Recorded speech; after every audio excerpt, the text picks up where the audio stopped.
Hi, I'm Ruby McDowell. I'm chairman of Lifeguard and also coordinator for the 40 Days for Life. And I've known Peter for a very long time.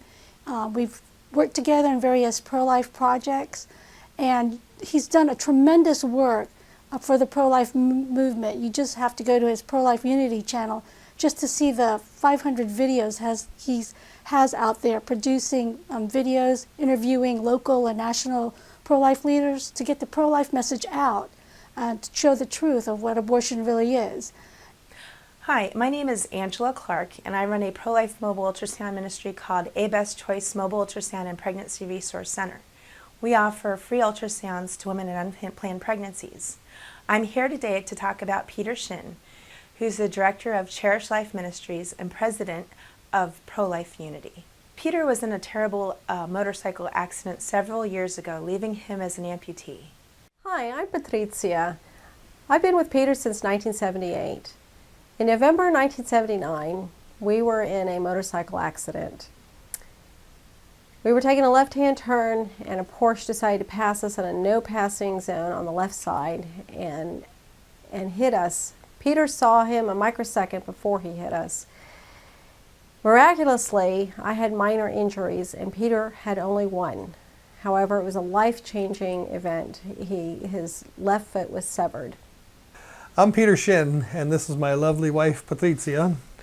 And I've been in the pro-life movement for quite a while. I guess my early days, you could say, started after I found out that my girlfriend back in the 70s had an abortion, and she was forced to have that abortion by her parents.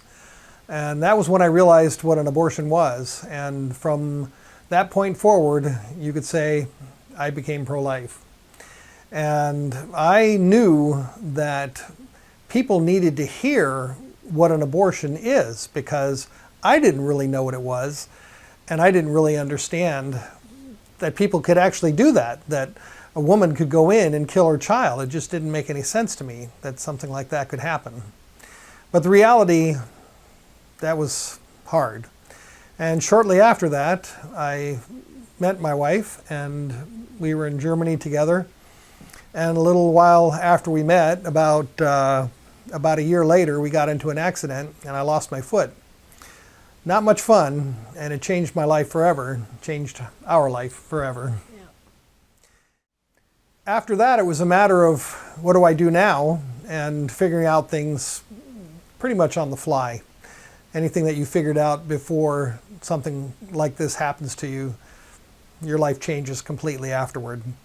But I wasn't really sure. I didn't really have much direction as far as what I wanted to accomplish. And I really wasn't a believer in those early days. And years went by, and eventually God came to me. I went to God, and He basically provided me a path and said, you're going down this road. And I told my wife, and we've been walking that path ever since. Peter graciously accepted the offer to film the first training project that we did at Falls Church, and also he filmed our kickoff event and our prayer vigil, and he did a tremendous job that we were able to get, I believe, more participants just because of our kickoff and the video that he produced. The thing that had caught my attention with Peter was his never give up attitude, his always positive, I can do this attitude, and he brought this through in so many different things in his life. Peter has been in the forefront of the pro-life movement for over 15 years. He's produced over 500 YouTube videos and has a staggering 500,000 views. For about over 10 years, we've been in the pro-life movement, doing things that we can to try to communicate with people with a solid message of life. It's a hard thing to do. Churches don't really want to hear this message. And oftentimes, if you're the pro-life person in your church, you know what I'm talking about, because typically there aren't going to be many of you, and most of your parishioners will see you coming, and they'll avoid you. You know, people don't really want to talk about abortion. It's not a fun topic. And unfortunately, it's something that has to be discussed. You know, you think about the days of slavery. what was it like for William Wilberforce when all he did was go around talking about slavery and ending slavery over and over and over? He must have driven people nuts. And They turned and walked away from him. They turned and walked away from him. And that's the way it is. You know, it's something that we just have to go through. And, you know, we can't be bitter at those who turn from us. We just have to recognize that's the reality of the situation. And so we have to keep moving forward. And that's where I'm at right now. How do I keep moving forward? I have a problem with walking, and a couple of years ago I broke my prosthesis, and let's say it actually broke long before that, but I managed to just keep it going together with duct tape and wire for a long time until it finally just, that was that, and could move no more. So for a couple of years now I've been without the prosthesis, and I can't do what I used to do. And even though I still do things, we went to the Values Voters Summit the other day, and that was amazing. We got interviews and statements from Governor Bobby Jindal and Governor Mike Huckabee, and also Dr. Ben Carson.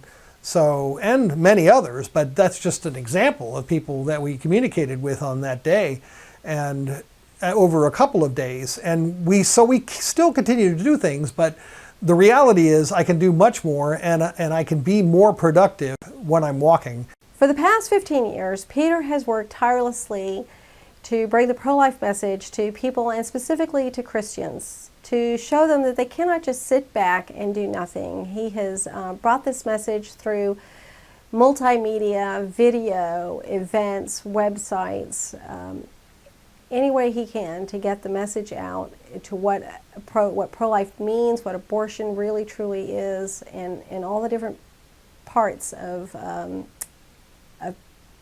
valuing the life that God gave us. He has worked with that same can-do attitude, bringing the pro-life message to people and to Christians, even though that has meant that he's lost a great deal of his computer and consulting business along the way. I mean, imagine not walking. That's really what I'm asking you to do right now. You know, I mean, tape your right foot up, or, well, in my case, the left foot. Tape your left foot up, and get some crutches and try to get around for just a couple of days and see how much fun it is. It's challenging. I'm not crying about it. It's my reality, but I do need to walk. It is much easier for me to do things in life and in pro-life when I can walk. So we're asking for your help to help me get a new prosthesis. And the cost for this, plus the other expenses we have, they're listed on the website. We had started this at over $20,000 last year, or whenever we started it, and a couple of years ago, yeah. But we got a couple of $1,000s that helped me get a scooter, and it helped me get started. And now we're down to about $20,000, which covers the prosthesis and our final expenses. So if you can help us out, if you can help me out, if you can help me March for Life this January in Washington, D.C., I would really appreciate it. You can donate either to the GoFundMe site, and that's gofundme.com/Peter Shinn, Shinn, or you can, the links are going to be up at the top, right in front of us, or after the video, whatever it is, they're going to be there. And we have, of course, our church, Christ Community Church, and Hope Fellowship Church. And the GoFundMe site, they charge something like 8%. So obviously, more money goes directly to the prosthesis if you donate to the churches. You can just write a check, put in the note, prosthesis, send it off, and to the addresses that are listed, and you can help me walk again. So anything you can do to help me walk, I would appreciate it. And God bless you, and let's keep standing for the preborn. They need us, because if we're quiet, they die alone, and that's just not a good thing. Now you can read more about what we do, and you can see more of what we do at prolifeunity.com and cherishlifeministries.com. Those are our two main sites. Pro-Life Unity is the speak all, do all, whatever we want to do. We don't have to worry about anything. Cherish Life Ministries was created as a nonprofit, and it's mainly to address the church and say, look, you can talk about abortion all day, every day, and the IRS can't take your 501c3 away from you, because that's how many pro-life organizations are created as pro-life organizations. So you can go to those websites and learn more about what we do. And of course, we've got the videos, and if you go to youtube.com/prolifenews, you can see the hundreds. I mean, there are over 500 videos, and as a matter of fact, I cataloged our video interviews yesterday, over 250 interviews. Everything from presidential candidates back years ago, governors, congressmen, you name it. We've interviewed so many people over the years, it's amazing. And I would say there's nobody else that does what we do. So, you know, you're investing in this. You're helping us help the preborn in a way that hasn't been done. It really hasn't. There's nobody else that does anything like this. So God bless you, and thank you for your help, and look forward to running into you out at the March for Life in Washington, D.C. Look for that at marchforlife.org and join us. There's at least 500,000 people that go there every single year. It's not a small event. This is huge, and I call it the Pro-Life Recharge My Batteries event. You go there and you just meet everybody that's in the pro-life movement. I mean, basically, the majority of the people who are either active or who really care about what's going on with abortion and wanting to end abortion, they buy tickets to fly here and get hotels and everything else, or they just, sleep with friends or whatever they need to do. So come on and join us at the March for Life in January of 2016. Look forward to seeing you there.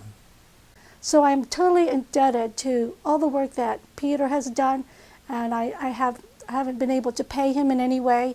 One thing about Peter, he doesn't like to do fundraising for himself. And we share the same thing. I hate doing it. But because Peter is in need right now, I am willing to do this. And it's the least that I can do for him, to thank him for all the work that he has done in the past. So I'm asking you, his friend, my friends, and also the pro-life community, if we can come together in a spirit of unity and support Peter in his need. Will you please help? Will you please help a pro-life warrior get back on his feet, up and running? I'm asking the pro-life community to come out and support Peter by raising $18,000 for a new artificial leg for him. Our goal is to help make possible for Peter to march in the March for Life. Be a part of this great fundraising effort to support one of the great pro-life leaders of our time.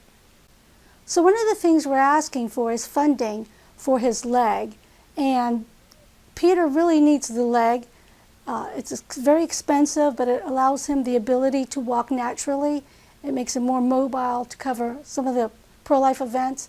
In the past, we haven't had the coverage that we've had in the past because Peter is no longer on the field as much as he'd like to be. And if you can help out and support him, we're looking for donations, any amount, and if you can be generous, we'd appreciate it very much. And I'm sure he would too. Thank you. Please be a part of our fundraising efforts and donate today. We have 3 avenues in which you can donate. We have the GoFundMe site, which takes 8%, but it's an online donation. We have our church, the Christ Community Church, and Pastor Matar's church, Hope Fellowship Church. Both of these are in Loudoun County, Virginia, and you can mail your donation to them, and they will provide you with a tax deduction letter. And I just thank you, and we are humbled and grateful for all the help that we've received, and just thank you for your help and for your prayers in this effort.